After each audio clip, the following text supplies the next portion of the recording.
There we go. I think we should be good.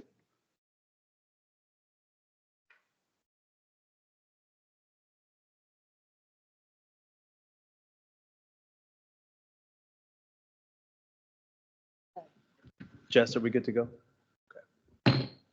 Okay, so the regular board meeting of the Bellevue School District Board of Directors has been called to order.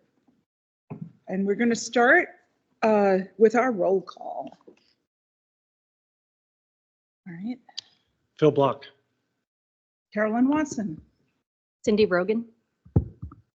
Monica Webster. Jane Norris. Kelly Aramaki. and I just want to note that two of our directors are joining us remotely because they are representing us at National School Board Directors Association. I don't know what's the official name. They'll tell us.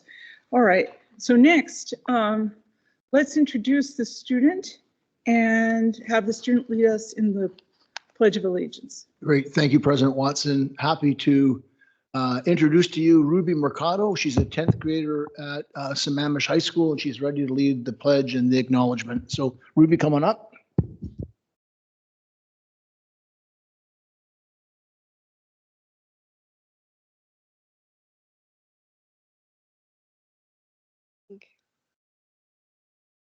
I pledge allegiance to the flag of the United States of America and to the republic for which it stands, one nation under God, indivisible, with liberty and justice for all. All right. So next we have the land acknowledgement. We acknowledge that we are on the indigenous land of the Coast Salish, people who have reserved treaty rights for this land. Specifically, the Duwamish and Snoqualmie tribes. We thank these caretakers of this land who have lived and continue to live here since time immemorial.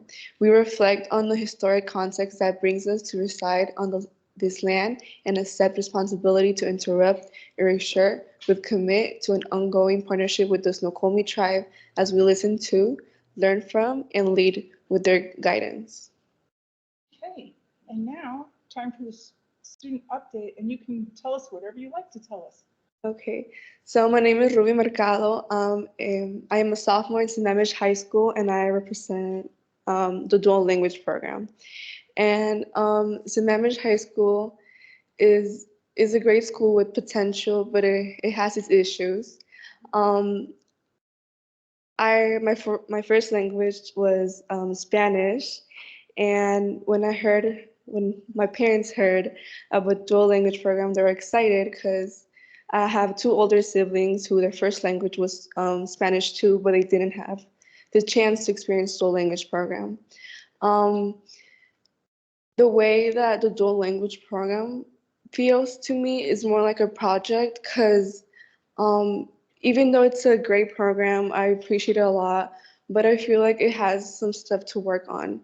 For example, the Spanish I was raised and speak is, I guess people like to call it the hood Spanish, because my parents are both immigrants from Mexico, and they taught us, well, they're Spanish, but at school we are taught a whole different Spanish, a Spanish that I don't even know, I don't even understand, and it doesn't even make sense. I find it interesting how I was failing Spanish, my first language, and a language that I feel like I represent. That the same teacher who I was failing has said that my Spanish is not even good enough, and it feels weird knowing that the language that you were raised on, that your parents are teaching you, that you're getting taught at home, is getting being called fail, is being not good enough, because they want us to learn the Spanish, the Spain Spanish, that personally I feel like is not going to help me in the future, because knowing my community, knowing my neighbors, knowing friends, knowing family, we don't use those words at all. When I would translate papers to my parents, they would understand perfectly what the words I would use. When I would translate for others, they perfectly understood with the words I use that is not your typical Spain Spanish. Um, I've had issues with my Spanish teacher, and I feel like it's not like I've had issues with the dual language program because my Spanish is it has always been advanced, and I count as an ELL student for the past since I got there. And I didn't even know I counted as an ELL student since last year. And I didn't understand what an ELL student was too. But yeah, um, I feel like we try to speak it, we try to tell, about how we're getting called that our Spanish is not good enough, because I'm not the only one. There's many more students out there. I've been, had some racial, like racist stuff with that teacher. And it feels weird that I'm getting taught by a white female who thinks that our Spanish is the wrong Spanish when it's just my culture. And it feels like my culture is being rejected by somewhere I'm technically the whole day at. That's where I typically 8 hours a day, stay in tutorial, and the time when I was failing the Spanish class, I felt like I was failing because it felt like, how can you be wrong at something that you were born with, you were raised with, something that you represent with? And it's not only impacting, clearly it's not only impacting me, it's impacting the other students, but it's going to impact also the community in the future, because for future translators, I've seen translators at like the hospital, the doctors, they don't use those words too. And for us being graded and like being, failing, because I wasn't the only student failing, Spanish because of a one language, and it's crazy. Yeah. That's important feedback. Thank you. Thank you. Yeah. Next, we're going to go on to the acknowledgements. And while I do the acknowledgements, I'm going to ask if staff could provide me with a printed copy of the agenda, please. Okay, sorry, it's hard because I like to cross things off as I go along. Okay, meanwhile, I'm going to go on to the acknowledgements, so I will read these out to everybody. This month, we have Arab American Heritage Month. We have Autism Acceptance Month. We have Poetry Month. We have National Occupational Therapy Month. We have School Library Month. We have, from April 1st to April 5th, Assistant Principals Appreciation Week. We have World Autism Day on April 2nd, or we had it. We have a Paraprofessional Appreciation Day yesterday. National School Librarian Day would be today. Layat al-Qadr is on the 6th. Eid al-Fitr is at sundown, it says for April 9th and through April 12th. And then we have Vaisakhi on April 13th. I'm not sure I got that one pronounced right. And then April 15th through 19th, Public School Volunteer Week. And then on the 17th, Ram Navami. And then next month, we'll have, next meeting, we'll have another whole half a month of things. So it's great. All right. So now, I'm sorry, because I don't have my printed agenda, which I rely on. So I'm looking at last month's minutes. I would like to have a motion to approve the consent agenda. The agenda, all right, I'm sorry. Yeah, all right, let's just say I move to approve the actual agenda, and would somebody second it? I second it. All right, and so then I'm going to do the vote. So everybody who's okay with the agenda, please say aye. Aye. Aye. Aye. And if I hear any opposed, nays, abstentions, okay. All right, now we'll go to the consent agenda. So may I have a motion to approve the consent agenda? I move to approve the consent agenda. A second. Okay, and let's have the vote. All those in favor of approving the consent agenda, say aye. And I'll Aye. say aye. Aye. Right, looks like that passed. And I know the printer is printing as fast as it can, but based on what I have here, we're going into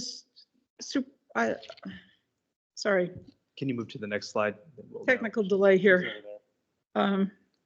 Carolyn, while you wait for the printout, can I take a moment of point of privilege? No, because All right. it's superintendent update time. Yeah, that's what's next. Right. Thank you. You gave me the minutes instead. That's what happened. Yeah. All right, superintendent update. Let's go to the first slide, please. Happy spring, everybody. Okay. Go ahead and go on to the next slide. Thanks, Jess.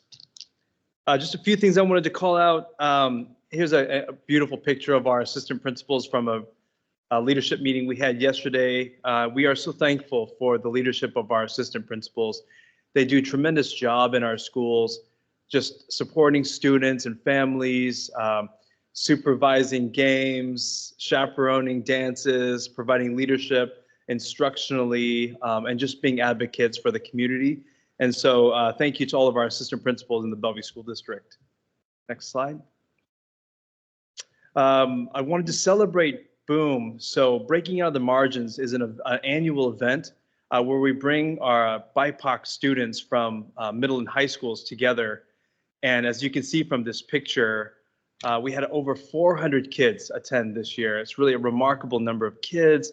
And it was an incredible celebration of culture and identity and a time for the kids to get together and just to be empowered and affirmed. And so I just want to take you through a couple of slides that show some pictures from this event. Next slide. So you can see there just some students, some of our staff. There's board director Monica Webster with some of the Bellevue College staff. And so Bellevue College just has been tremendous in partnering with us. And they had a number of staff who were there supporting the event and our kids. Next slide. Some pictures of our students who were there. Next slide. And the volunteers, we had volunteers from all of our schools represented. We had volunteers from the community who were there, but it was a full-on professional one-day conference. And so for those who were able to go, it was very affirming and exciting. We had a lot of artists and residents who came and did some art with the students, and then guest speakers who just talked to the kids about their identity and about how they can advocate for themselves and how they can lean on their elders and others to support them. So kudos to Shamari Jones, our Director of Equity and Strategic Engagement, and his team for all of their hard work in putting this on. Next slide. Oh, and yes, thank you to Bellevue College. There's a picture of kind of the big room. They give us the space to do this event, which we're so thankful for. Dr. David May, who's the president of Bellevue College, was there to speak to the students as well. Next slide. And these are the other Boom sponsors and supporters. So you can see Amazon contributed, Microsoft, Bellevue College, BJ's Restaurants, Molina Healthcare. The Bellevue Schools Foundation is a huge supporter of Boom. And then Eastside Pathways for Tomorrow, the Eastside Youth Coalition, and Africans on the East Side. And so it takes a village to put this on, and we're really proud of the event. And we're looking to next year, which is going to be our 10th anniversary of Boom. Next slide. I wanted to just talk a little bit about the beloved community. This is a space where I like to share about the work that we're doing to create a community where everyone belongs and there's no hate, hunger, or poverty. And so there's a quote, this is a Dr. King quote, "Our goal is to create a beloved community, and this will require a qualitative change in our souls as well as a quantitative change in our lives. And so here he's talking about the work that we have to do on the inside to create a beloved community, but that there needs to be a visible, expressive change that we see in how we live. And so I just wanted to share with the community, going to the next slide, that in our work to create a space where kids feel safe and where we have school environments that are free from discrimination, we are launching this new software called Guardian. And this is going to be, we're soft launching it right now, but we're really going to roll it out this fall. But Guardian, the purpose of it is, it says here, in our community as a district, to build a beloved community for students and staff. This new software launching this fall will allow student and staff cases to be tracked in a single digital platform with reporting and monitoring capabilities. And so the cases that we'll be tracking include harassment, intimidation, and bullying, any Title IX cases, discrimination based on religion, race, sexual orientation, gender identity, things like that, religion, as well as emergency response incidents, personnel incidents, threats, criminal incidents, and things like that. And so this is going to give us a platform for which to track all of these events formally and informally so that we can see what's happening in our schools, and then we can set goals and measure progress. It's a really important step in addressing any form of discrimination in our buildings. Next slide. Yesterday, I got to attend a presentation from Amazon's Future Engineer Teacher Ambassadors. And so this year, they're launching kind of an inaugural Teacher Ambassador program with teachers who are out there promoting computer science in schools. And so 2 of our teachers are part of this inaugural team. And it's Cheryl McClure, a science teacher at International School, and then Heidi Von Tersch, who is a 2nd grade Spanish immersion teacher at Puesta del Sol. And both of them did a remarkable job in sharing how they're promoting computer science in their schools, how they're working together to kind of bridge elementary and secondary computer science. And they talked a lot about how they would love to see us expand computer science across all of our elementary schools. Next slide. And I think that this is my last slide, but I just, this past weekend, we got to celebrate the Bellevue Schools Foundation Spring for Schools. It was a great community event. Over 800 people attended, staff, students, families, and community members. You can see some of these pictures here. There's a picture of our school board together there who all attended. But it was a great event showcasing the work that's happening in our school district and raising money for our schools. What I'll mention is with the Bellevue Schools Foundation, they fund some of the most important work that we're doing that is not funded by the state. And so they're funding mental health care, they're funding fentanyl awareness, they're funding access to preschool, they are funding computer science at the elementary level. So many things that people expect from our school district. It makes our school district as great as it is. We're thankful for all the donors who contribute in order to make those things happen. The Bellevue Schools Foundation is continuing to accept donations. They've gotten to about $400,000. Their goal is $500,000. And so if you weren't able to attend the event, but are interested in participating, you can go to their website and give. And thank you again to the community for your generosity. The last thing I'll just mention is just with our student speaker, Ruby, I want to say thank you for coming here tonight and for sharing your perspective about dual language. Because the whole purpose of dual language is to elevate and honor the languages of our kids and their cultural identities. And so just listening to you, I just want to say it was courageous for you to come up and share that with us. And it's important that you said it. And I want you to know that we are hearing that and we'll be addressing that because it goes against everything that we have designed for dual language. Kids like you, we want you to feel that your home language, the languages that you speak at home with your family, is honored and celebrated and not something that is not. And so clearly we have work to do. It emphasizes the importance of BOOM that I talked about.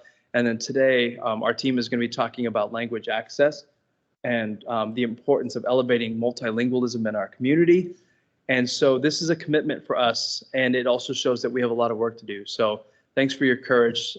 Thank you for being a great leader in our system as well. And with that, I think that's the end of my comments. Yeah. Okay. Thank you. Next on our agenda is public comment. And my understanding as of now, nobody signed up in advance to be able to give public comments. So we're going to be moving right along.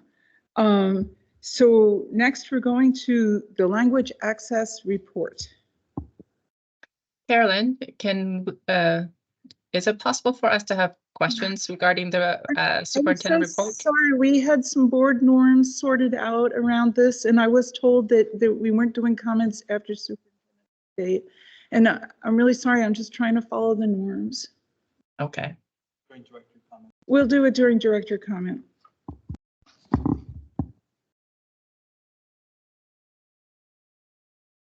Okay, so we're on to language access report.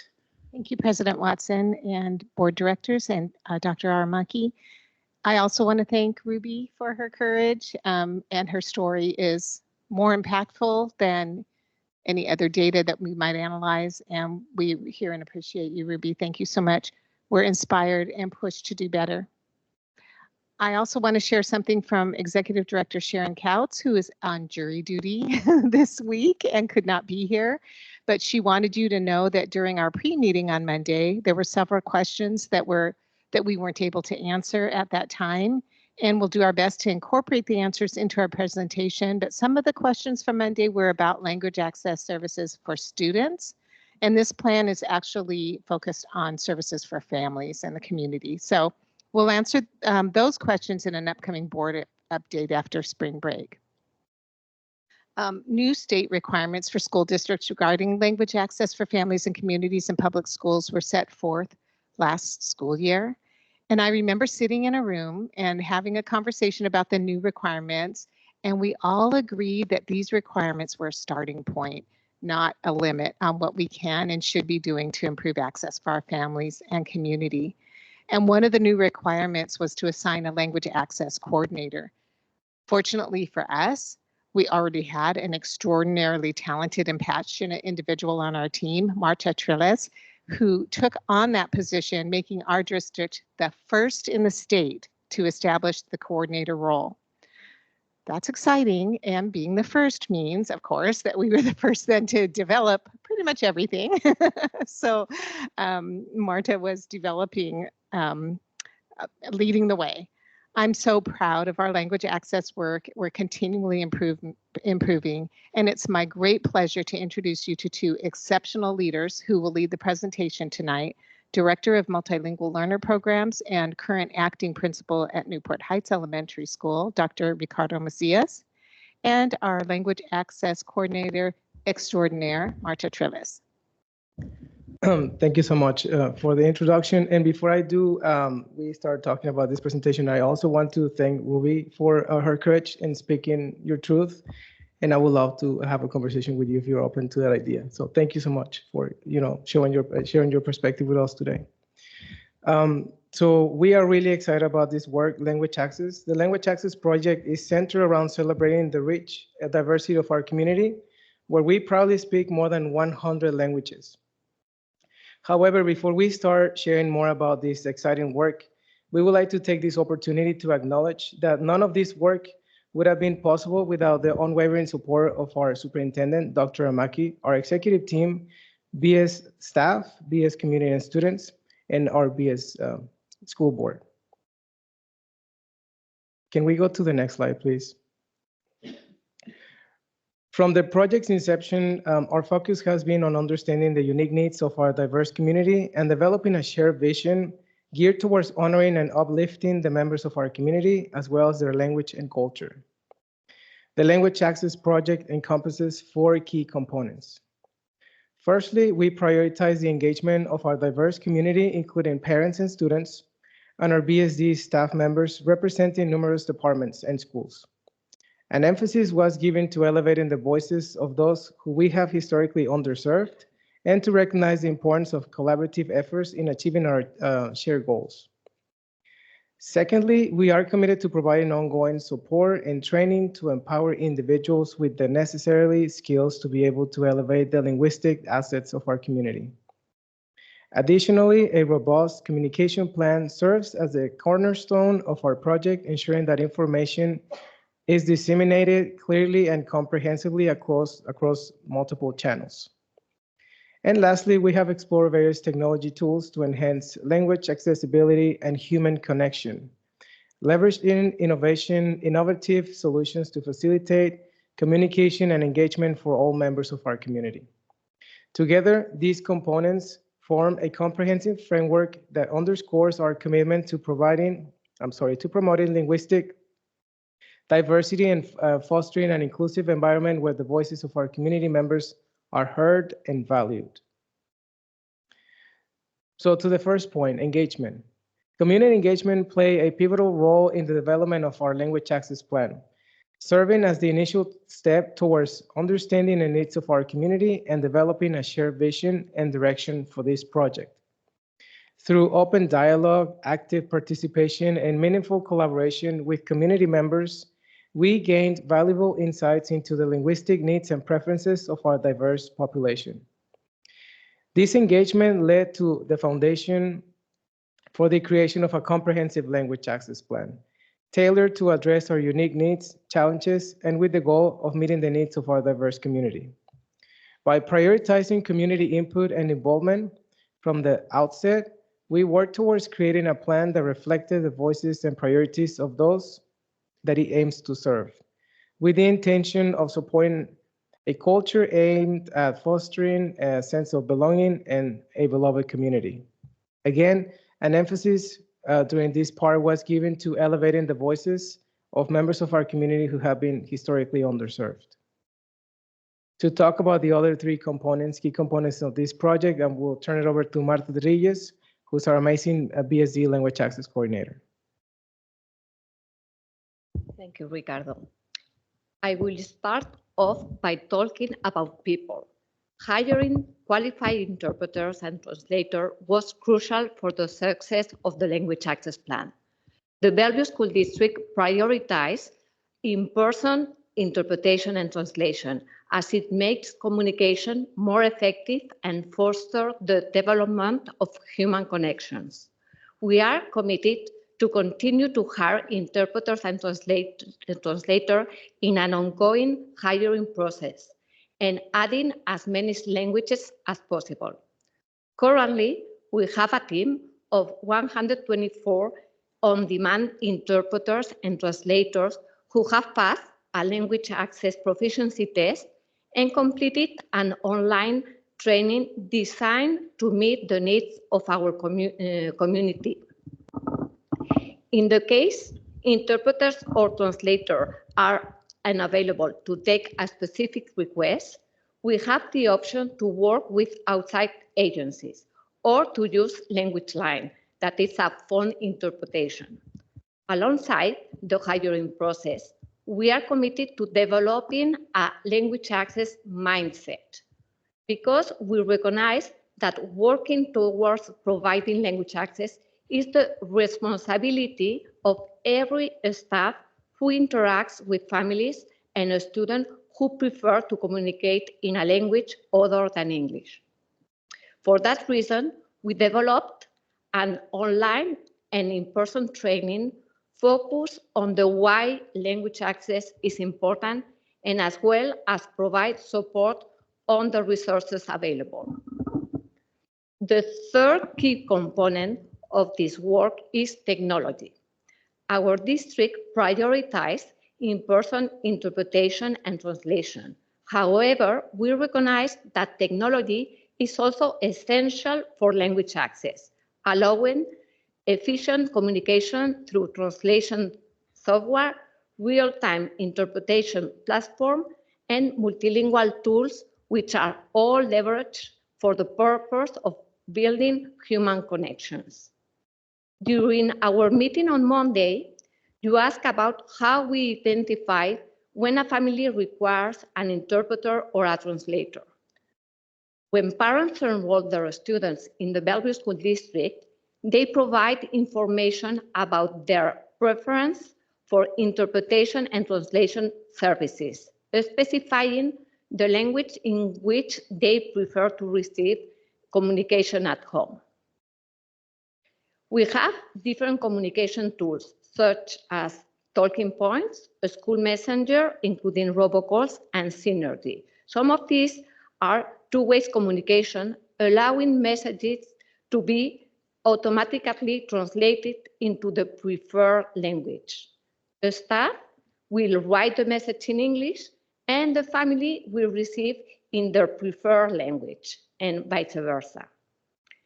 During this school year, we have developed and implemented a customized interpreter request system, which simplifies the process for staff to request interpreters automatically and keep track on their request. This system also provides us with valuable data that enables us to improve and refine our language access plan. Regarding machine interpretation, the district has bought instant language assistant for each school and departments. This effective device allows the school to provide in-site interpretation when there are no in-person interpreter available. OSPI awarded us with a $25,000 technology grant to purchase additional machine interpretation devices known as Pocket Talk. The multilingual language learning, family service, special education, counseling, and health departments will benefit from these new acquisitions. Bellevue School District has also invested in Language Weaver, a user-friendly machine translation software known for its high accuracy, supporting 62 languages and preserving the format of the documents. We will demonstrate this tool shortly. A robust communication plan was crucial for the successful implementation of our language access plan. Since the start of the project, we have placed a strong emphasis on communications. To support our Bellevue School District families to know about how to request interpretation and translation services and how they can get support, we added a language access page in our school district website. This information is available in over 100 languages. To inform our staff about language access resources available, we created a SharePoint. The goal was to provide support and guidance to employees regarding language access and build their capacity. We share language access resources with the schools and departments in different ways, in person and remote meetings, email, leadership news, Thrive, videos, etc. And the final component of our communication plan included creating posters, stickers, and an email address for language access support. Today, we brought you a sticker so that you can also help us to spread the word about language access. Can we go to the next slide, please?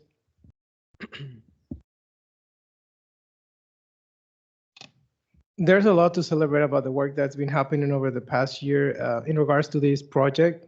And we're proud to share that the Bellevue School District has been leading the way in pioneering language access efforts throughout our region, as well as the state of Washington. As the first district in Washington to appoint a dedicated language access coordinator, BSD has taken proactive steps towards work towards providing equitable access to information to families, as well as facilitating two-way communication, again, with the intent to promote human connection. Again, the purpose of this project is to work towards elevating the linguistic assets of our diverse community. Not only has BSD implemented a comprehensive language access plan, but we have also been able to share our expertise with other school districts in the state. We have presented and shared our program to the Office of the Superintendent of Public Instruction, OSPI, as a model for other districts to learn from. With 124 interpreters and translators hired, BSD staff trained, Instant Language Assistant, or ILA, which we're going to be demonstrating a little bit, across all of our schools in the district, and 1,000 Language Weaver licenses, which is another tool that we're going to be demonstrating a little bit as well. BSD has made significant strides in enhancing communication and accessibility. The positive response from families and staff underscores the importance of BSD's language access initiatives, reinforcing our commitment to fostering an inclusive and supportive environment for our families. I would like to take a moment to share a testimony from one of our parents about the use of the Instant Language Assistant, or ILA, which again, we're going to be demonstrating shortly, and how he helped form human connections. This is a quote. The special education and multilingual learners team at Stevenson had a parent training on autism with Dr. Arlick this morning, and they had over 30 parents who attended. They used the ILA, Instant Language Assistant, connecting each parent to their primary language, and it was so great to see parents converse with other parents. I saw a parent who speaks Spanish turn and talk to speak to a parent who speaks Amharic and communicate by using ILA. They changed their translation channels after having watched the staff do the initial setup. Dr. Arlick and the staff were able to communicate with parents without any problems. I appreciate your time and support immensely. Can we go to the next slide, please?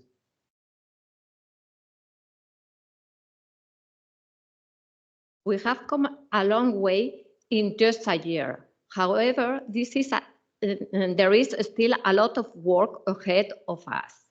I will be taking a moment to talk to you about our future action and potential improvement moving forward.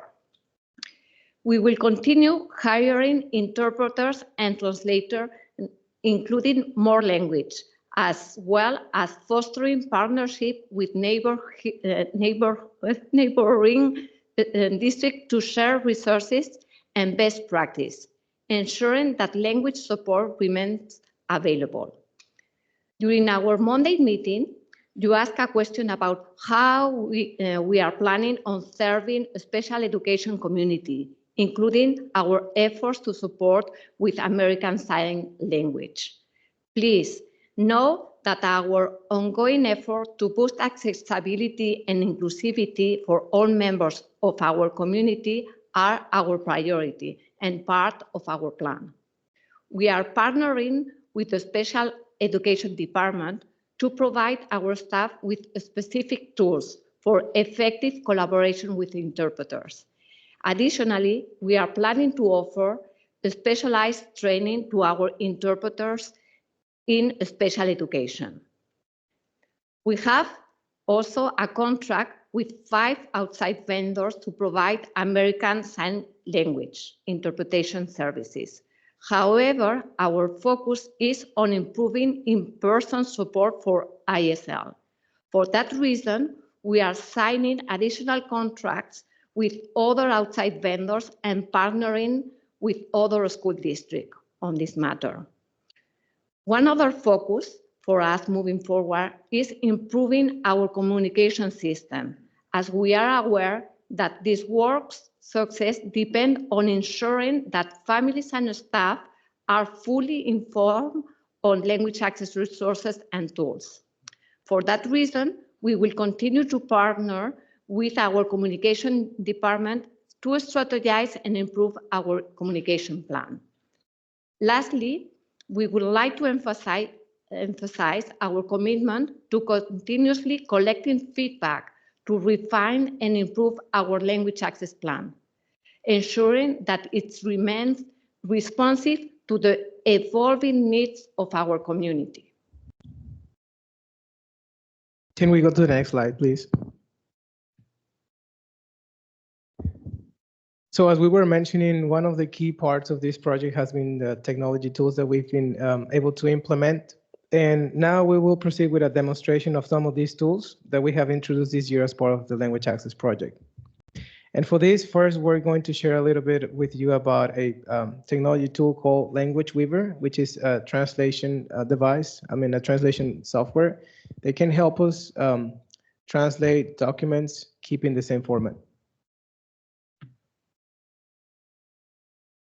I am super excited because I really love this tool. So this tool is to translate documents. So, and you can translate to more than 64 different languages. So you go and you choose the first language. Yes, perfect. You choose English, and then you are going to choose the target language. For example, whatever you want. Yes, perfect, Spanish. Then you have a document that you want to translate, and you only need to drag the document into the perfect. You need to drag the doc.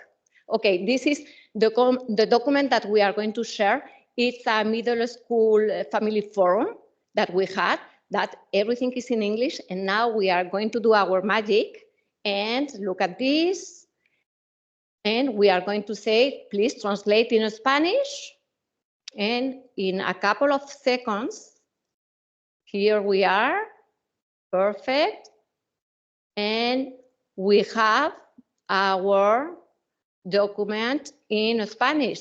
Can you make it bigger, please? Yes.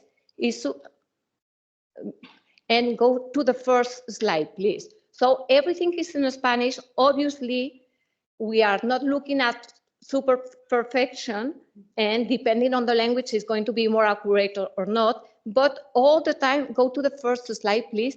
All the time, we are going to say, tell our families that is a machine translation. And if you have any doubt about the translation, please reach the language access coordinator. So that gives our families the chance, okay, they know, and we are trying.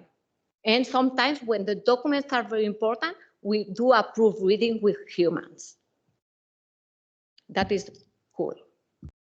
And it also works for PDFs, correct, Marta? Yes, for more than 15 different, that is the beauty, is to maintain the format, PDF, whatever, yeah. So for the next demonstration, we're gonna be talking about a product that's called Pocket Talk, and I'll need a volunteer to help me with this. Dr. Amaki, do you mind coming over here and trying this with me for a minute? Oh, But as sure, we no do problem. that, this device that looks like a small cell phone can be used for interpretation, you know, with a person. And I don't know if I can model this with the camera or show this with the camera, but basically what this looks like is a little screen, just similar to a phone. It has two languages, one on the top and one at the bottom. And the one at the bottom is the language that you're gonna be using to communicate with. And the language at the top is the language that is going to be produced from this device. This device comes in more than 60 languages. So right now, for example, if you go to a school and you say, I wanna talk to the principal, you will say that into the device and it will come out in the language of your preference. So I'm gonna go ahead and go with Hindi, and let's give it a try. You have to press the button and hold the button for a little bit. Where do I go to enroll my student in school? मैं अपने छात्र को school में दाखिला दिलाने के लिए कहाँ जाऊं? So I don't know if you captured what I said first, but I said, like, where do I go to have my student enroll in school or something like that? I should have kept the microphone close to my mouth. So now I'm just gonna do another phrase using Japanese as the language that's going to be produced. Good morning, can I please speak with the school's principal? おはようございます。学校の校長先生とお話できますか? And this is the device that Marta was telling us about. We purchased over 90 devices. Right now, they're going to be utilized by special ed, multilingual learner service, health, but we are looking at acquiring more. So now, Dr. Amaki, if you don't mind coming over here to give this a try.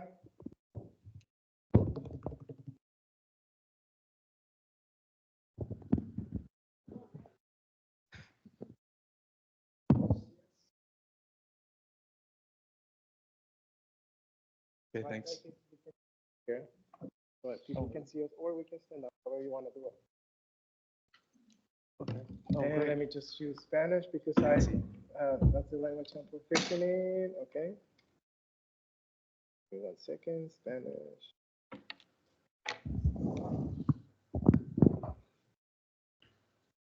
Yeah, Colombia. Colombia. Colombia. Okay. Español México. Oh, they do have Español México. Okay. Buenas tardes, doctora Maki. Es un gusto estar con usted el día de hoy. Good afternoon, Dr. Maki. It is a pleasure to be with you today. Thank you, Ricardo. Right now, you guys are doing a great job. First of all, Gracias, Ricardo. En este momento ustedes están haciendo un gran trabajo.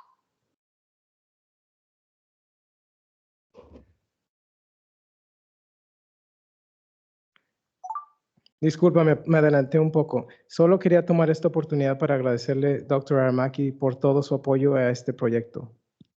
Sorry, I got a little ahead of myself. I just wanted to take this opportunity to thank Dr. Maki for all your support of this project. It's my pleasure. También le quería... He also wants to do it.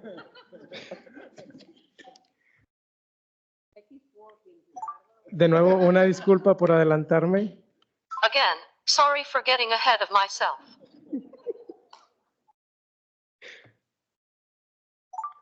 Me gustaría hacerle una pregunta, doctora Maki. ¿Por qué este trabajo es tan importante para usted? I would like to ask you a question, Dr. Maki, because this work is so important to you. We want our families to know that their languages are celebrated. Queremos que nuestras familias sepan que hay idiomas que se celebran. We also want to improve the human connection in our schools, and we can use technology to do that. También queremos mejorar la conexión humana en nuestras escuelas y podemos usar la tecnología para hacerlo. De nuevo, doctora Maki, muchas gracias por su apoyo y espero que tenga una buena noche. Again, Dr. Maki, thank you very much for your support and I hope you have a good night. Thank you. Same to you. Thank you, Dr. Maki. Gracias. Lo mismo para ti.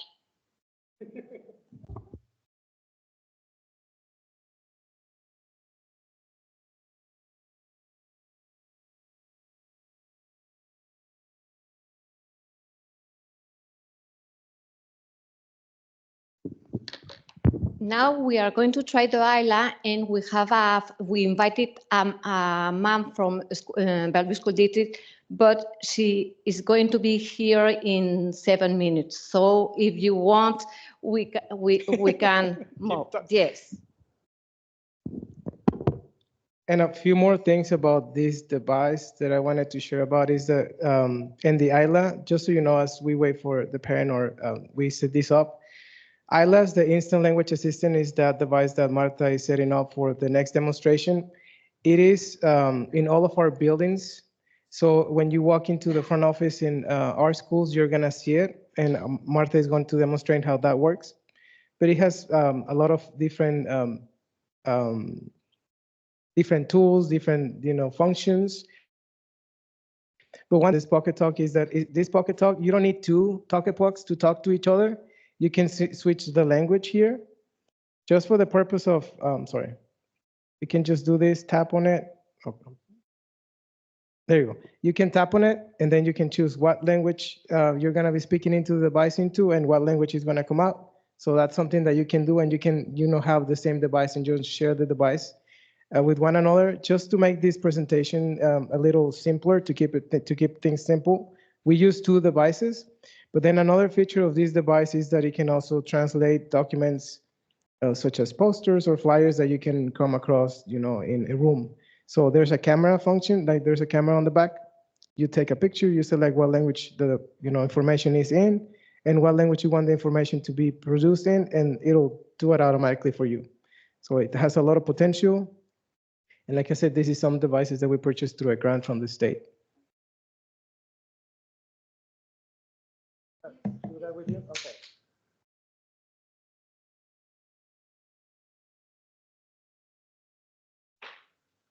These are the ILAs. All the schools and departments, they have one. The ILA is one-to-one communication, and we are going to make a trial. But the power of the ILA, in my opinion, is the broadcast that you can present in English, and every person in the room can have it in different languages by a QR code in their phone. So now we are only going to demonstrate the one-to-one.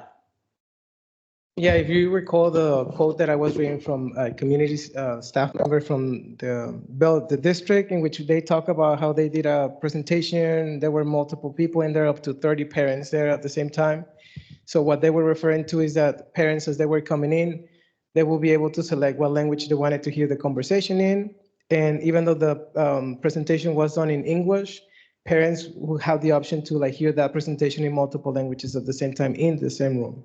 So that is one of the features that it's so powerful about this device too. So it's just one device. And then there's also the application on the phone that can be downloaded, which works a little similar to the Pocket Talk. But it does require some data from the people using the phone and actually people having phones. So Marta, we're gonna go ahead and do this, right? And I have the answer that the mom told me. So I am going to mock perfectly what she's experiencing. Okay. So the mom is going to come and we are going to say hello. And here in the ILA, they can choose more than 110 different languages, right? So the mom is Mexican, so I am going to come here. I will choose Espanol, and you can choose the dialect. Because I am, the mom is Mexican, so we are going to go to Mexico. Okay, Just, I'm asking you the question. yeah. Yes, Ricardo is going to be the staff, and I am going to be the mom. Why is it important for you to communicate in Spanish in your kids' school? Hold on, Marta, let me do that again because I messed up.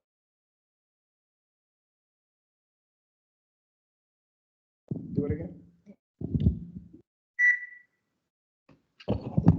Why is it important for you to communicate in Spanish in your kids' school? ¿Por qué es importante que te comuniques en español en la escuela de tus hijos? Para mí es importante comunicarme en español para saber qué está pasando en la escuela y poder ayudar a mis hijos. For me, it is important to communicate in Spanish to know what is happening at school and to be able to help my children.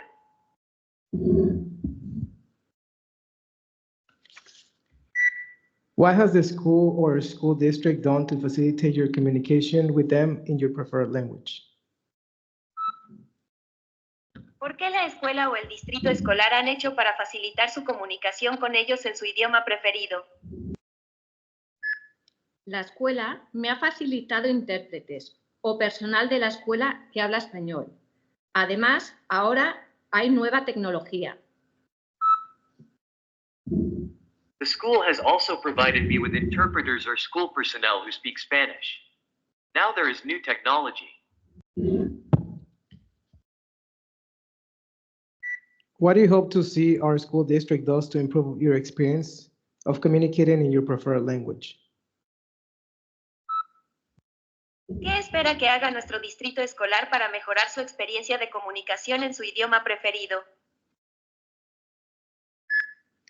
Que en todas las escuelas haya alguien disponible, que hable español, sea amable y pueda ayudar a las familias.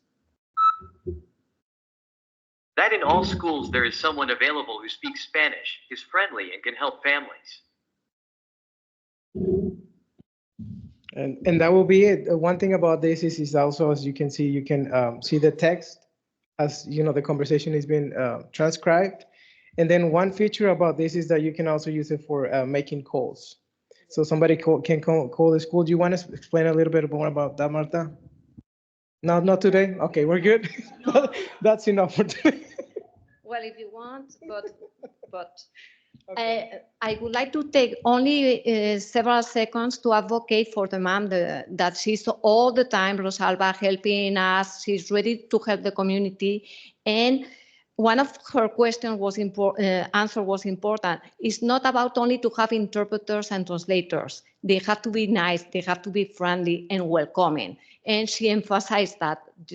Just I want to let you know that we have to work on, and that is going to be part of my job. Now the plan is ready, and now we need to rock it and to improve it. Great.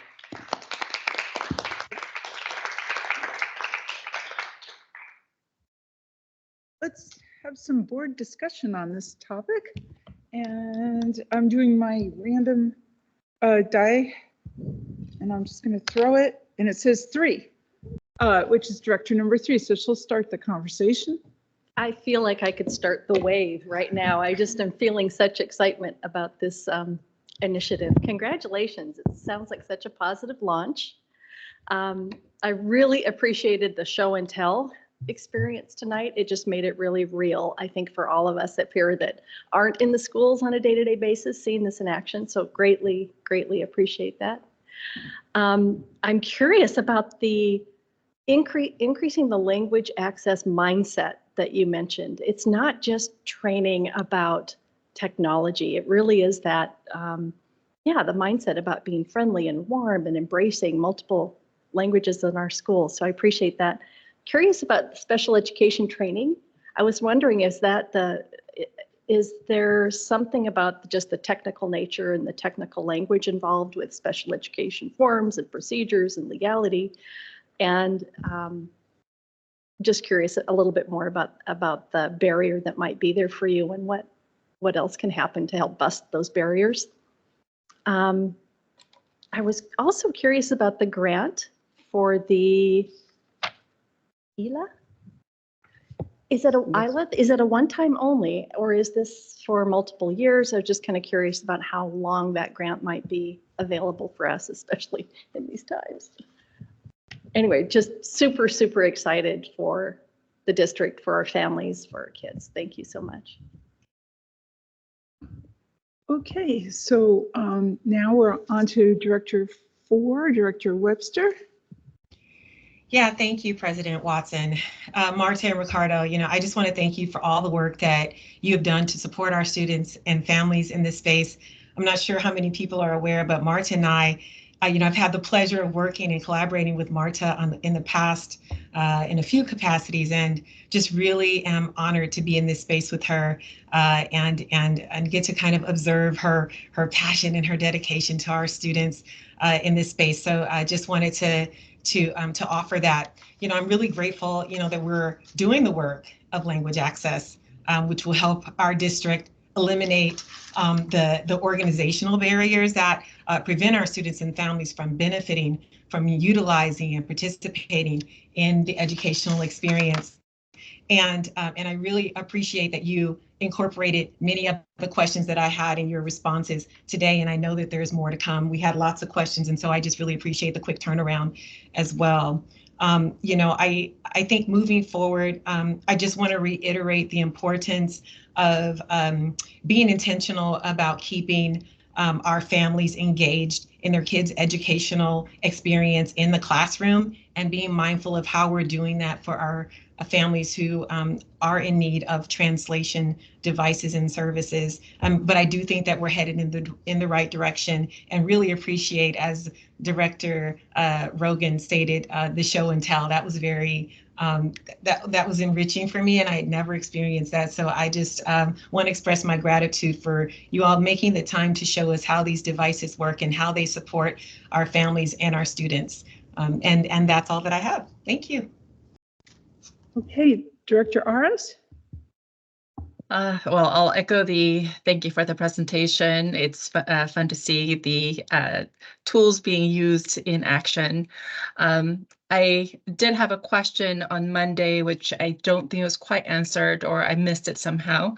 And that is, I think I spoke about how Ardmore has an app that they use to communicate with the larger community and to make sure that they're connecting with everyone. And it seemed like a simple app. And I as much as I appreciate these tools that we have purchased for specific meetings, how are we making sure that we're connecting with all the parents on a regular basis? And I was hoping, I thought, or at least the information that was shared with us last year, that there was things in works to trying to work with a company and making sure that we have same kind of access with all the other parents in other schools.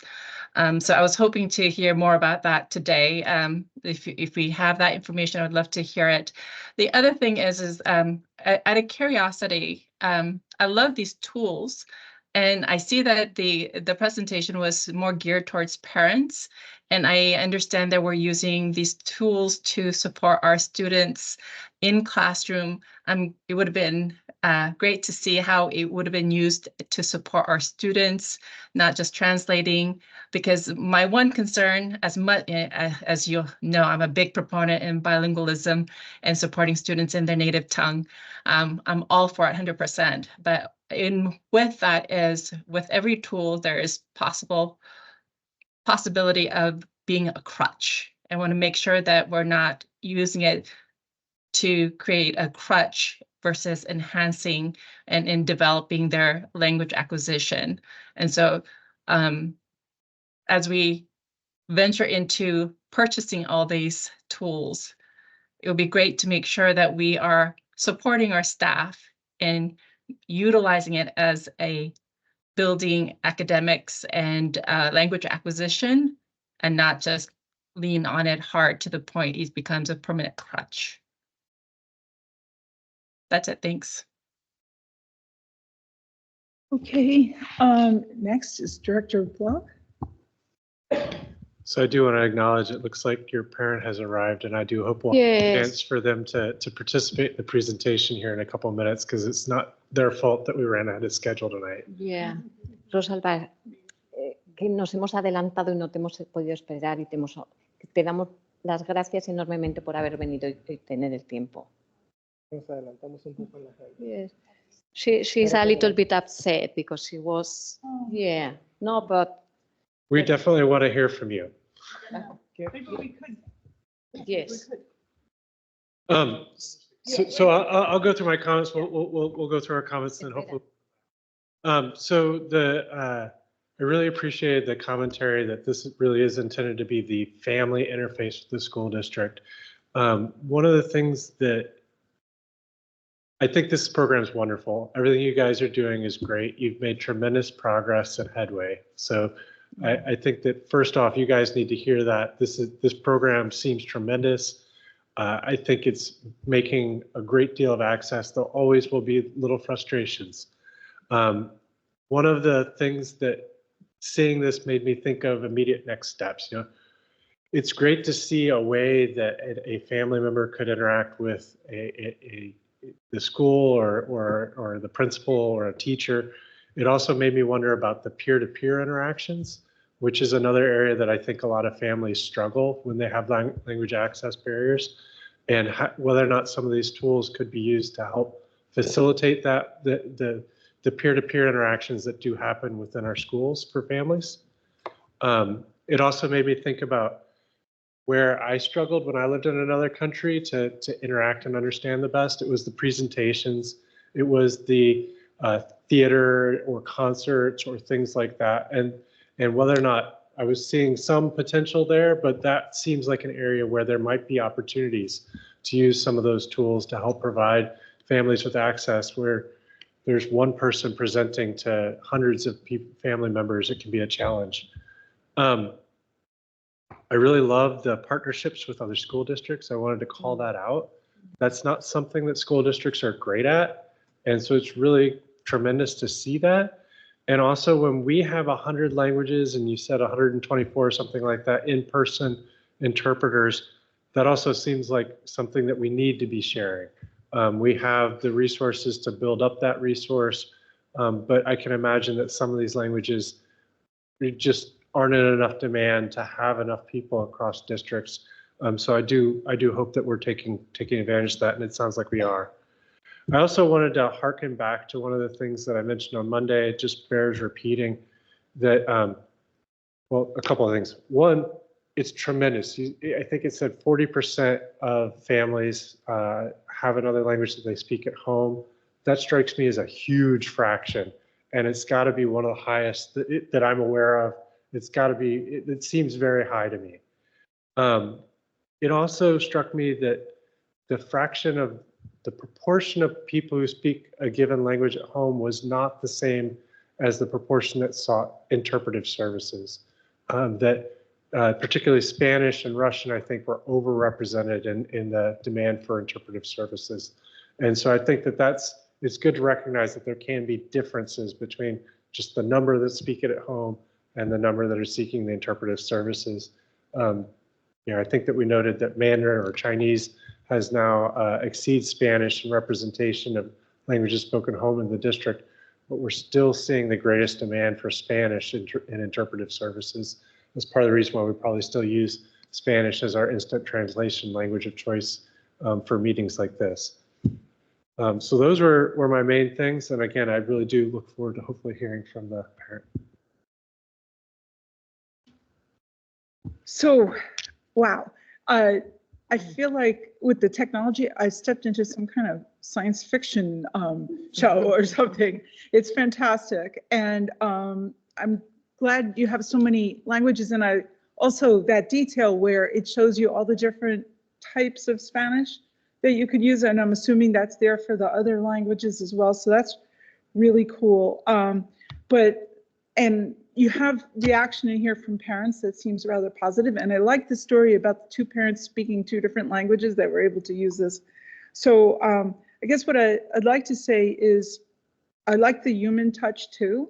And I hope that you continue, I think you will, with the MLL parent coffees and cafecitos, because in my experience, in my years at Stevenson, parents, that resonates with parents. They somehow, they especially the principal comes, they feel like the principal is the authority and we're getting to talk to that person. So I would encourage that, the use of this, to have those coffees with the principal. And then the other concern is, I wrote down who wants the interpreter, and it was explained to me that sometimes you have to have it because of legal reasons and everything has to be precise. But I wondered, yeah.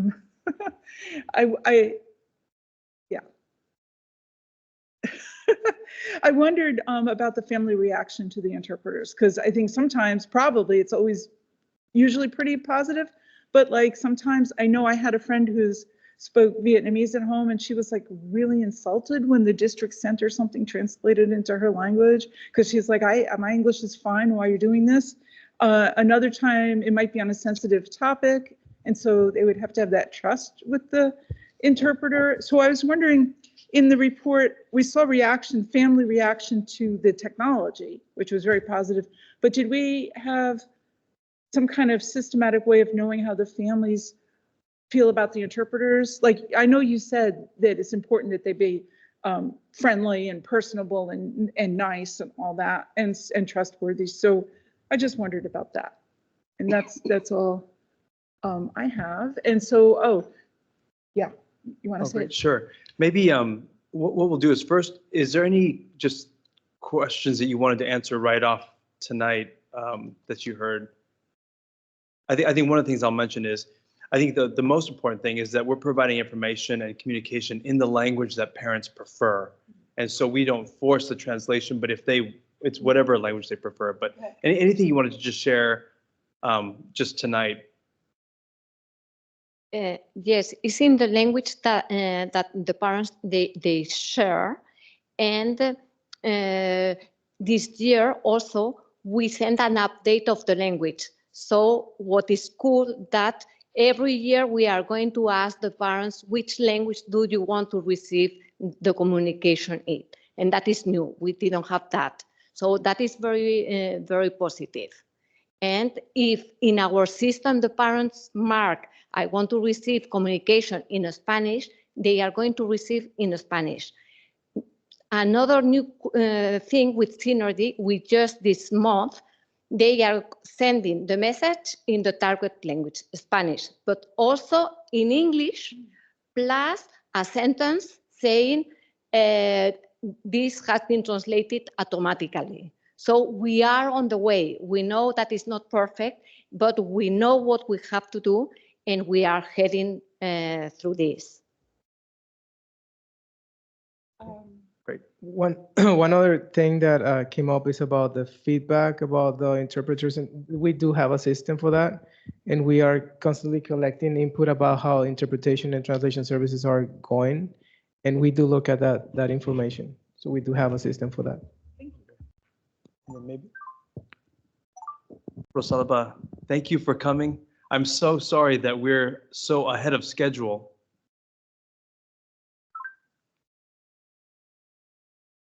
Rosalba. Gracias por venir. Lamento mucho que nos hayamos adelantado tanto. We would love it if you would share anything you want about language access and the importance of kindness in interactions. Nos encantaría. Si pudiera compartir cualquier cosa que desee sobre el acceso al idioma y la importancia de la amabilidad en las interacciones.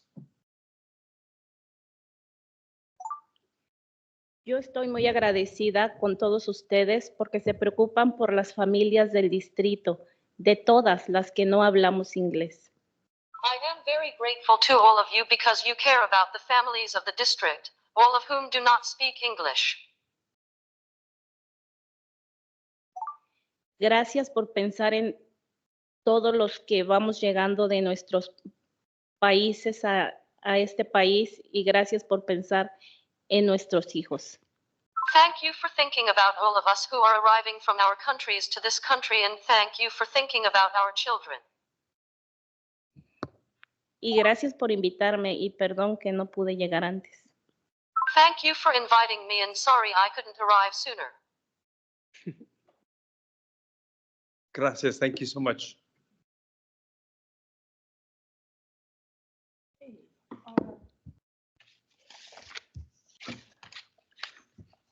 Carolyn, I've had my hand raised, and I was wondering if I could ask an additional question before we move on.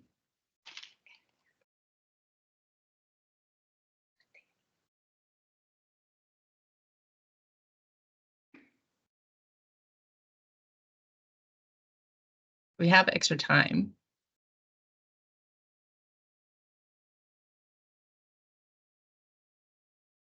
Okay, but you keep putting me in such a difficult position because I'm trying to follow the rules that we all agreed to.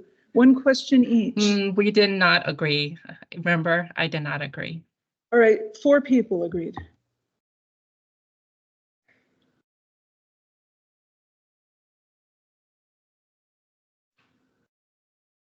That's fine. Go ahead and move forward.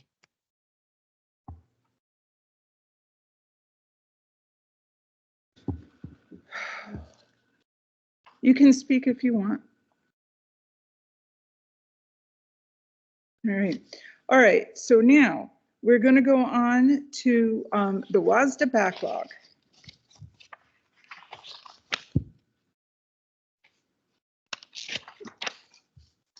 Thank you, President Watson. So just for the record and for the community, as the board's policy liaison, our policy, we have a procedure that outlines the process, and that process calls for me to review on an annual basis all of the WASDA updates to policies that have occurred since the last review.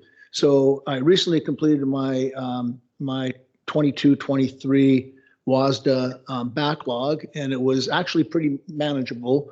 There are only 4 policies that I believe require some administrative changes. And you've got the document, the summary document attached. You saw that on Monday that outlines the 4 policies.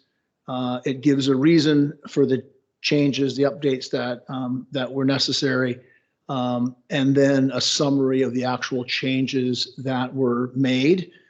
In your conversation and discussion on Monday, the only policy that kind of where there were kind of questions was on policy 3230, searches of students and student privacy. There weren't any concerns about the changes, but rather just the policy doesn't call out specifically privacy and searches with respect to the digital world that we live in, cell phones, et cetera. General Counsel McMenamin informed you that the law has not changed in this regard and that students' right to privacy and schools' responsibility for searches haven't changed. But I did agree that it would be worth looking at to see if, in fact, an addition to that policy or some further revision may be necessary. So I've included it to make sure that we do the required changes so that we're up to date. And I will take a look at 3230 and then make a recommendation to you on that particular policy. In the information section of the agenda, we did attach the marked up versions of the policies so you can see the actual changes. What I'll say is 3 of the 4 policies, it looks like a lot of red ink, but if you actually take a good close look at it, you'll see why the changes are being proposed as recommended. So again, administrative changes do not require your approval. They don't require a first and second reading. It's for your information, unless of course you've got some significant concerns. And again, the only concern that was raised was around 3230. And I'll take another look and make a recommendation in the near future. So thank you and happy to answer any questions. Okay, just in case people have questions, I guess we'll proceed around, starting with Director 3 started last time, so we'll start with Director 4, which is Monica Webster. Yeah, thank you, President Watson. I don't have any additional questions at this time. Thank you, John, for calling out the concern that was raised around including the technology portion. Thank you. Director Ars? I don't have any questions at this time either. Thank you. Director Block? No questions. I appreciate that most of these are administrative in nature and some updating of language. Okay, and I don't have anything either, but thank you for the work and the chart and all the red lines. Thank you. I don't have any questions either. Just thank you, John, for your expertise. Great. President Watson, if I very, very quickly, I was struck with the language access report because it was, to me, a perfect example of a policy, and you referenced on Monday, Carolyn, that this was a policy that was adopted just a few years ago at the recommendation of the Equity Advisory Group. So the policy sets up the legal parameters, what you have to do. The procedure is the how, the operational detail, and it's guidance to the staff. And this is a perfect example of staff taking that guidance and operationalizing the procedure. So I think we got tonight's report was kind of a demonstrable display of when the policy work goes well. So thank you. Next thing on our agenda is director discussion. No, WASDA positions is under that. And so I had thought we were doing that in director discussion, but anyway, the first point of order, did we need to vote on anything related to that, or is that? No, because he said it was not a first, second reading kind of scenario because they're administrative updates. Okay. Yeah, and technically you don't, but my understanding, and that's why we put it here in board business, is that there was desire for the board to approve these WASDA positions. So they're talking about the backlog. We're talking about the backlog first. Oh, the backlog. I'm sorry. My apologies. Yeah. So just wanted to make sure we didn't need to vote on anything there before we move. Correct. Okay, yeah. So thank you. Now we're on WASDA positions, and I think it was Jane who wanted to talk about that first. She's the one bringing it up. So Yeah, do you want to put that on screen so everyone can see what those positions are? Let's see if we. I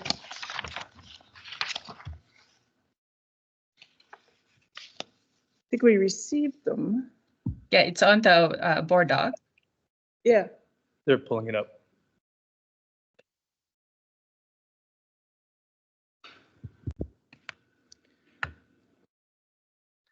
So Shoreline has proposed these positions for our General Assembly, which is coming up in September.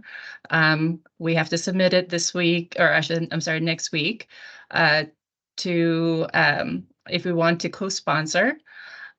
Typically, I think John had made it clear to us, historically, we in Bellevue, it's gone two ways, where the legislative rep has taken the initiative and stood and made the decision. But since I've been on board, we've done it as a unit. It's been brought to the board, and we have decided to support it or not. There's quite a few here, and I'd like to go kind of one at a time and see, as a board, do we or do we not want to co-sign these?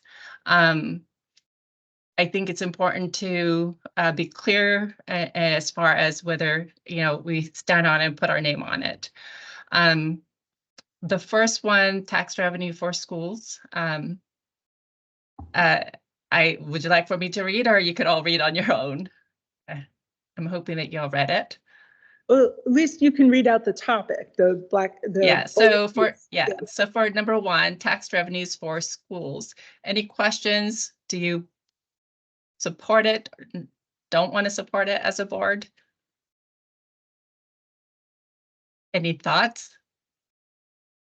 Or do you want to do a formal vote on each of these, or should we just kind of look at thoughts, and then at the end we could say? Let's just keep going through the list, Yeah. and if somebody has an objection to one, they can Okay. raise an objection. Can All we do it that way? That's fine. And then, so the second one is literacy. It kind of aligns with what we're doing in our district. Same with the number 3 as well, which is also on literacy. Can you scroll down, please? Thank you. The African American Studies work group. I think this kind of goes with what we're doing with even our AP course that we're offering. Number 5 is disaggregated data. This is being pushed also because there's so much anti-equity positioning that is happening across the state right now. And one of those things is to try to remove anything that has to do with equity. In fact, that is being our permanent position on equity is being challenged. It will be challenged to be dissolved, or the language be watered down, so it doesn't support what it currently does, which is pretty much aligned with our equity policy and our desires. And so this is the disaggregated data is there to show evidence. And so that's, I think, one of the reasons why they're pushing that one. The potential revisions, there's 2, one for the federal role and one for the state.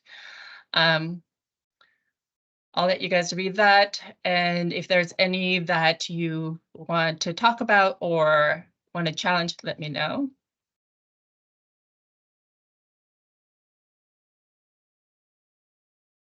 Okay, should we just take a quick go round? Yeah, so let's see. So Jane was just talking, so I'll ask Bill if he has anything. I don't object to any of the language that's in any of these. I don't love the language that they've identified for the state role, because I think that they're emphasizing the minimum. And I like to think that there should be opportunities for districts to go beyond the minimum graduation requirements and in meeting the needs of our students. But I don't object to the language in any of these. So let me give you a little bit of background of why they specifically chose those language, because I did bring that back to this shoreline, and they said it is actually reflecting on the original language of what's in the system. And so they could reduce it to simple words and remove all of that, but it is just a reflection of what's already there. It is not to emphasize, it's more to highlight to WASDA larger community that this exists. There are other positions which is going to emphasize what you're going after, Phil, Director Block, to make sure that we're not doing the minimal, but to push for greater. Okay, so I guess it's my turn for the reaction, and I'm okay with these. I'm going to point out the same thing that I pointed out over email, which to I think Jane, but not that I'm expecting anything to change. It's just that I just feel like telling everybody that I just find the word evidence-based to be problematic, especially in relation to literacy curriculum, because man, the curriculum that I feel like my kid was subjected to, the balanced literacy or the Professor Calkins from Columbia University stuff, was they would have always said, oh, it's evidence-based, it's research-based, it is, but it depends on the research, it depends on the quality of the research, it depends on who's in the group and whether there's a control and whether you're studying kids who are behind in reading or kids who are ahead in reading, or like what is your, there's so many ways to look at a study and see what might be wrong. So I just feel that it's not a very powerful word, the way they say evidence-based in literacy. I know you're trying to get at something, but I don't think they're getting at it with that. Director Watson, do you have any suggestions in alternate term to that? I don't, which is why I said I'm not going to put you through the process of trying to change that. I just venting, I guess. Thank you. All right, no worries. This is why we have director comments, right? Vent or not. Thank you, Director RS, for bringing this up to the board for discussion. I fully support all of the suggested language. I think the idea that public education is grounded in federal, state, and local is important to emphasize, especially with current happenings in our state and across the country. So I appreciate this coming forward. Thank you. Thank you. Okay, Director Webster. Yeah, so fully support this. Just have a couple of questions. So when it says permanent, does that mean that's our permanent position on the issue? Is that what that means, Jane? So, the permanent positions are positions that's been there for more than a year. Okay. And so there kind of go through a sequence of events. And so initial position, and then if it is, I believe permanent, it's a long-term position, which becomes grounded in WASDA value kind of situation. And so like equity position was one of those that started in introduction and became our permanent, which is now being challenged. Okay. Thank you. And then I just want to echo what Director Block brought up. If you scroll down a bit, the new language, and just want to offer a suggestion to kind of support, that my eyes did kind of go to that minimum as well. And I'm just wondering if a simple word like, so if we say, meet state established learning standards, minimum requirement and beyond, something like that might be, helpful, so that we're capturing, those requirements that are beyond just the minimum. So just something, food for thought. And then also wanted to support President Watson's call out to the, sorry, my brain is, I'm having a brain fart here, to the evidence-based practices. And so I do want to support that, that idea of really wanting to be intentional about what are they talking about. And so I don't know if that means, having a section at the bottom that kind of calls out what they're speaking or referring to, if that would be helpful or not. But just wanted to kind of say that I hear what President Watson is saying, and wondering if there's a way that we can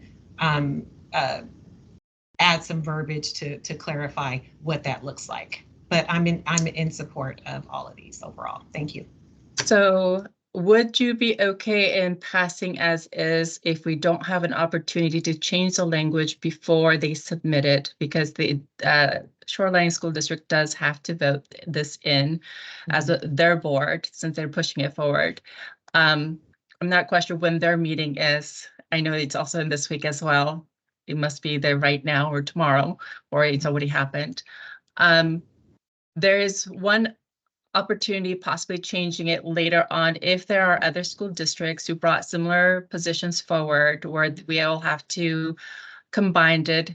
Last year and historically prior to pandemic, they used to have what they call live amendments, which means that during the General Assembly, we could amend these positions on the floor. However, this year I've heard that they are removing the live amendments, unfortunately, due to some chaos at the last General Assembly. And it's a strategic thing there some people are doing, which is unfortunate because it would have given voice for all of us, all the board directors, to come together and find a unified position. And it's now going to be minimized to only those who want to have something to do with it, and they've brought similar positions versus pulling everyone's together. In any case, there will be a possible opportunity if there's a collaboration ask after all the positions been submitted. At that point, that gives them a chance to look at some of this language. If for whatever reason they've already voted on theirs, it doesn't allow us to submit any changes to them. But we can ask them if there is that collaboration opportunity that they consider these components. Would that be okay with you all? I see 2 head nods. Do we need a motion to consider whether or not we support these as written?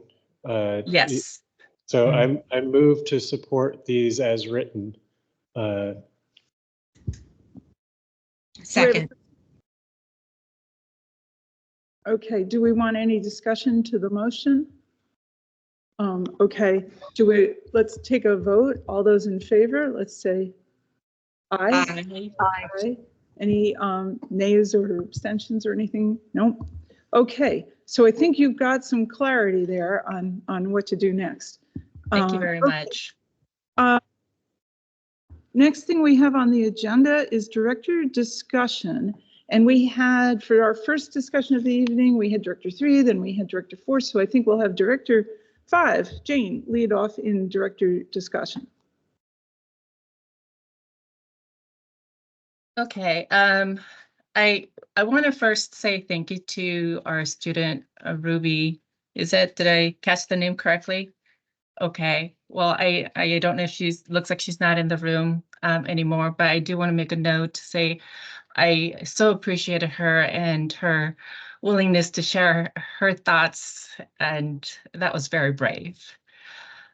It actually made me think of, it's interesting, I just had a conversation with my 2 of my children and regarding Spanish language, and my son asked my daughter, what is the Spanish words for pineapple? And my daughter automatically said piña. That's what came to my head because I remember hearing that, volunteering in at Puesta. And he says, like, you do know that piña is not the correct word used. It's añañas. I think I'm saying it incorrectly. My kids will be balking at me for my incorrect pronunciation. But it made me think, listening to the Ruby, and as well as also the machines, I wonder if there was opportunities for improvements in those machines as we evolve. I so appreciate that there's different versions of Spanish, but we also understand that there are language that, I mean, even Google Translate, if you put, what is pineapple in Google Translate, you'll get piña. You won't get the unless you seek it out. And so, and that disconnect with our students, and the Spanish we're teaching or the language we're teaching, is it consistent with what is used versus, why do we use piña? It's not used other than Google Translate. And so I wonder if there's opportunities to improve the system, or improve as we move along with all these technology, to make sure that we are using the language that is most commonly used. And so just a thought. But the biggest thing I actually want to discuss is Director Block and I had this conversation about engagement with our community, our councils, city councils, and he came up with a great idea of inviting them to our space and having a kickoff. And hence why I asked the question, is it legal to invite council members to our board meetings? And I'm curious to, I tried this last year, try to create a space with the council, and it was a kind of a dead end. But I'm thinking it may be more receptive if we invite them to our space to kind of set a fresh start and building a relationship. It's our initiative, so it would be great to have them come to our space. Obviously, they'll need to make sure it's clear on their side, but just a thought, we could do, I was thinking study session block. Any thoughts from rest of you? I need to wonder for a second about this timer and what's going on here with the timer. For 15 minutes. 15 minutes of director discussion. We need to then split it 3 minutes each and have the timer that way. Otherwise, it's too hard for us to track. But we didn't know that. Okay. Okay, so now it's Director Block's time. So I do want to take a little bit of my time and put Director Aris's question to you, or encourage you to see if we can find time in an upcoming meeting where we could potentially invite the Bellevue City Council to a study session, so that we can have an engagement and reset the relationship with them to be a collaborative relationship between the school board and the city council. Okay. Do you have other comments? I do. So I'll let you respond to that when it gets to your time. I'm just going to say, let's put that, we have an agenda planning meeting I do with Dr. Aramaki and with Vice President Webster tomorrow. So let's try to all remember to put that on our agenda of things to think about tomorrow. Fantastic.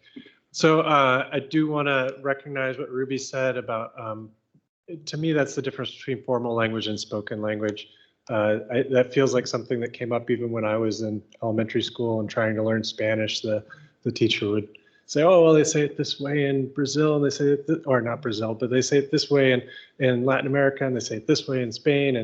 And there are a lot of distinguishings and differences, and it's very hard to say Spanish when that's not one thing. That's not one monolithic language. And I know that experience is not unique to that student. So it's a challenge. Also want to recognize the fundraising that Dr. Aramaki mentioned during the superintendent moments. We had over 800 people. It's great to see that number of people. We're still short of our goal. I think that many people will still be getting outreach from friends and neighbors. We're trying to fill some of the holes in the funding system for the school district, and that takes all of us. Now on to my last thing. As the parent of a high school junior, I've come to this recognition and realization that there could be improvements in supporting families and equitable improvements for pursuit of summer opportunities. Whether those are internships, employment, or summer education, families are basically left on their own to research, identify, and pursue those. And it seems like that particularly for high school juniors and probably sophomores as well, the high school age that's a particular opportunity to provide equitable solutions by maintaining lists of opportunities and helping to share those proactively with families, probably through the counselor systems that we've already established. And so that was just something that struck me as I've tried to individually figure that out. And I'm sure some of the other parents here have had to do that on their own as well. Thank you. Okay, I guess it's, as Director 2, it's now my time there, so wow, there's a lot to say here. Okay, the whole thing about the policy, the language access policy that we worked on together, this is also a cool example of where you have a policy and you have a procedure, because when we were working on that, we thought people were going to be phoning some telephone number to get a disembodied interpreter on the other end of the line. And look how the technology has progressed. So with that system, the procedure could move with the times. So that's great. And then, yeah, I was also thinking about this Mexican Spanish versus Spanish of Spain. And I know that Spain has resources for us, right? There's the summer program that I saw recently. People got certificates, and I know that that's been a great opportunity for some of our teachers. And then there's the DELA exam, which, you know, I'm always promoting because I think it's really cool that you can get this thing and put it on your resume. And then other resources that may have come from the Embassy of Spain. And I know long ago we talked about maybe there's some resources from Mexico that I don't know about. So I'm just raising that because it would be probably the majority. Well, you know better than I do what country the majority are from, but I know it's not Spain. Or and then I'm also reflecting on how, like in the French, which is not dual language, it's like a world language, but the French teachers nationally have the Le Grand Concours, and it's a test. But what impressed me about that test, because I proctored it a few times, is that some of the selections of the test are listening to African French and Caribbean French in addition to the French of France.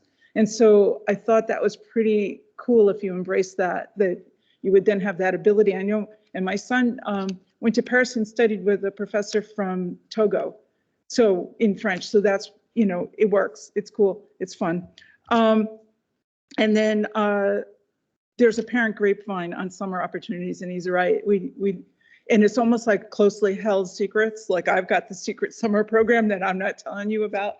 So yeah, it might be good to kind of level the playing field on that. And then the last thing I can squeeze in is that terminology in the policy. I didn't want to change it because I don't know, but I know in the medical field, they talk about evidence-based versus science-based, and there's some kind of meaning there that I don't fully understand which camp is which camp, but so that's why I don't want to touch it, especially if that other school board has to approve it, but hopefully we can be aware of that. All right, end of me, moving on. 6 seconds to spare. That was impressive, Dr. Watson. President Watson. I just elevated you, didn't I? Yeah. Honorary PhD. I kind of want to touch a little bit on student voice, and it's a circuitous way to get back to Ruby, but I'll start with the PTSA council meeting I went to on Monday. It was a great meeting. Emily runs a tight ship. It was really informative. Emily Castle, the president there. 3 years she's been president. She's ready to rotate out, but it's tough to find folks to pitch in. Anyway, Joel, I think his name is Ingram. Yeah. Very active parent leader in the district. He facilitated this active kind of learning, engaging activity where everybody kind of got up and had an invitation to look at hot topics in the district. You know, what's coming up for you? What are our areas of interest? Everything from science of reading to mental health, fentanyl, you name it. And then there was another section where you're brainstorming who are the decision makers in our area. everybody brainstormed on Post-it notes, put those down. And then it was advocates. Who are advocates? What are their role? How do they support us? And what was interesting was in the dialogue that followed that activity was, what are our noticings? What are the trends? And one thing that came up that everybody seemed to really kind of light up about was around student voice and when and where and how are they invited to be decision makers versus advocates versus providing insight. And here's my circuitous route back to Ruby. I just want to give a shout out that I wish the PTA Council could have seen this tonight, because what Ruby did inspired this whip around experience here tonight, where I saw, Deputy Sue Collins go right over there and meet with her face to face, knee to knee afterwards. Almost everybody recognized her and honored her voice tonight. I'm curious about what's going to happen next. I think something will, and it was based on her voice and her presence and her courage. So I'm curious about what's going to happen next with PTA, because I want to somehow keep that alive, keep that conversation alive, and find out how we can not only inform that group, but continue to have two-way conversation with our parent leaders about how this works, where we're really making gains, and where we have a lot still to learn. Also, I wanted to reference my great conversation with Jubilee Reach Executive Director Randy Ng. What an inspiring fellow.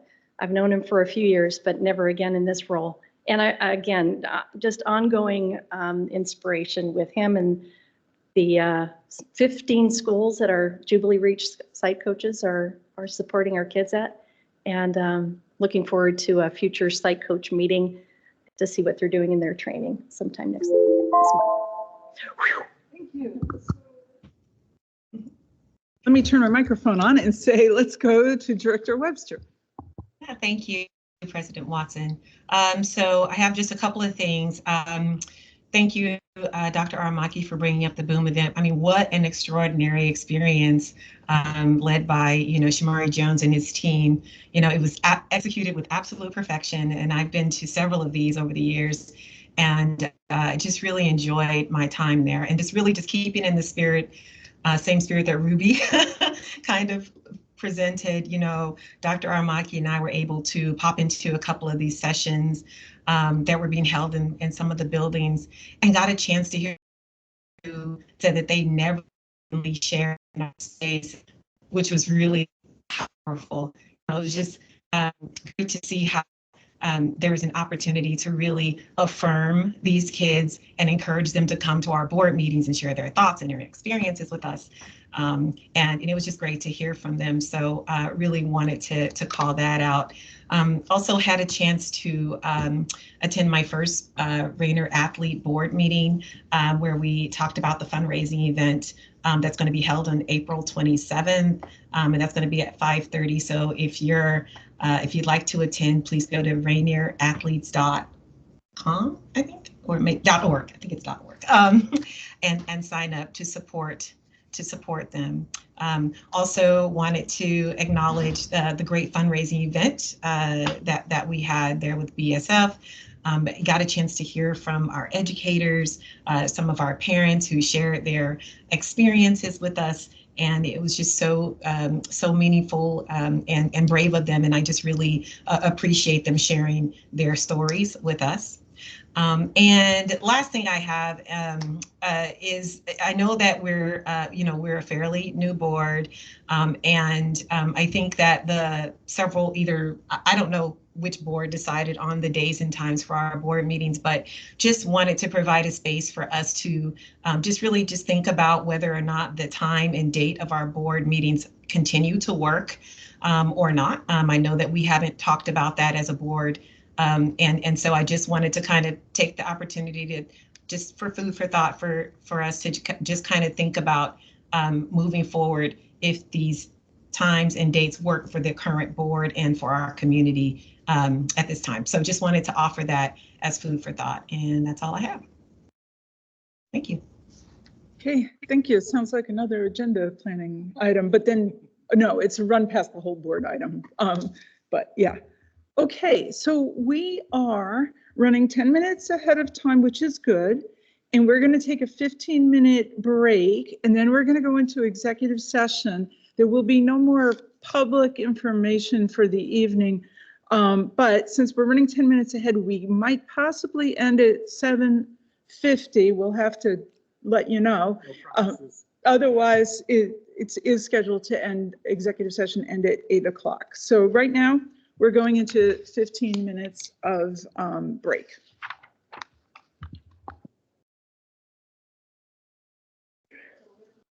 Will we be receiving a link for the executive session?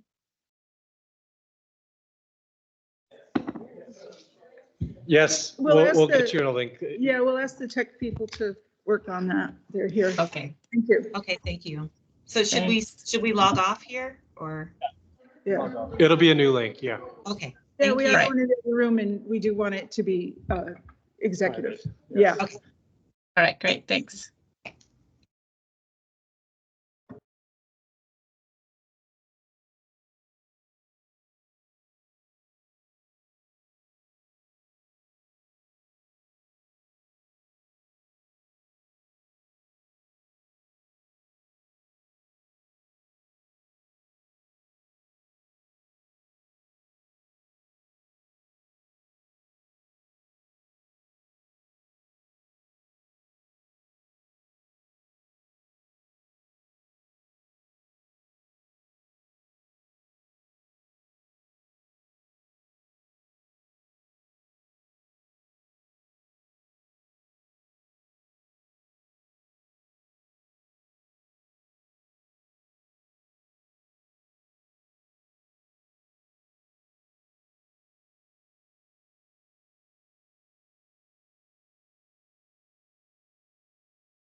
The Board of Directors of the Bellevue School District completed its executive session early and at 7:34 p.m. And as such, the board's regular business meeting for today is also being adjourned.